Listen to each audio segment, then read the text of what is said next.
Yes, Kenya.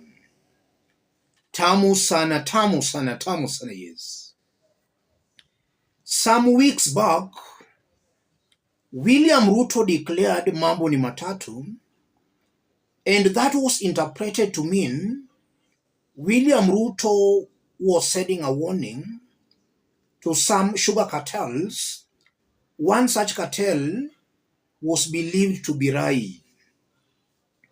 So Ruto was just warning the cartels that if they continue interfering with the sugar sector in the country, then they had three options: wahame Kenya, wafungwe jela, ama wasafirishwe binguni.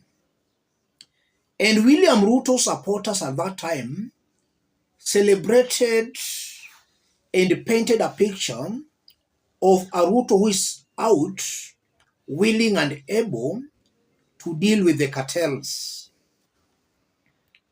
And we had some saying, Ruto anapigana na ufisadi.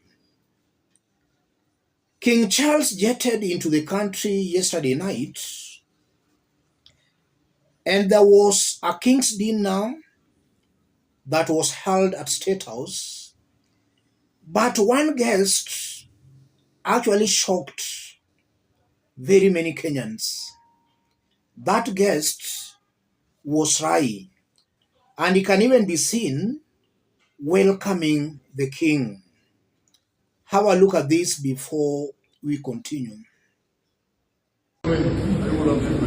That's the owner of the building. Yes, that clip has seriously shocked some Kenyans. A sugar cartel, as Ruto made Kenyans believe, is welcoming a high-ranking personality in the stature of a king in the country. Is it really true that Rai was a cartel, or is it that William Ruto was just playing ping-pong politics with the Kenyans? I want us to dig deep into this for Kenyans to understand the usual political games being played here. If you are watching us but you have not yet subscribed, subscribe, give this video a like. Let's proceed. Yes, what's happening here, ladies and gentlemen? The first thing I'm seeing here,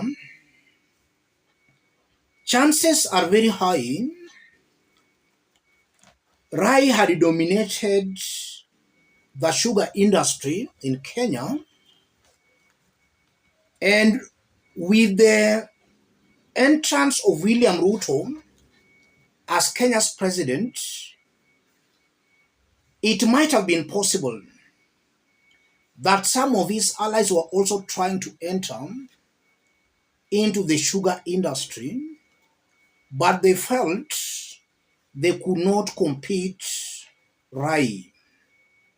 So they had to control Rai for them to enter into the sugar industry.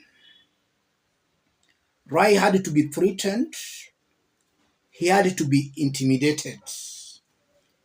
And with the intimidations of even death, they might have compromised Rai into actually giving them an open door into the sugar industry, either as shareholders or through whichever means. It might be possible that William Ruto or his close allies successfully managed to intimidate and to threaten Rai into submission. And it might be possible they might now be business partners in the sugar industry. Secondly,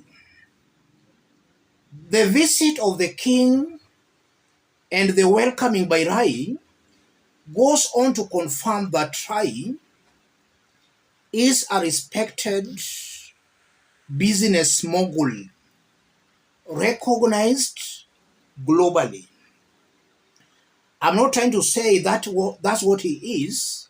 The mere fact that he was welcoming the king is an indication he is a serious investor, most definitely recognized globally.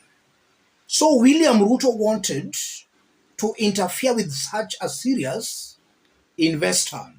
So you are seeing clearly how thousands of Kenyans could have been rendered jobless because of William Ruto's stupid actions. That interaction confirms it to me. Rai is a serious investor. It now behooves Ruto and his government to let businesses thrive. They should not be interfering with businesses.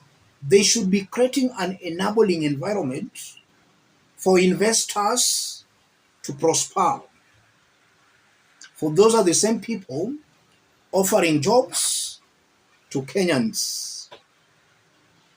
And also from all that, it just exposes how naive William Ruto supporters are.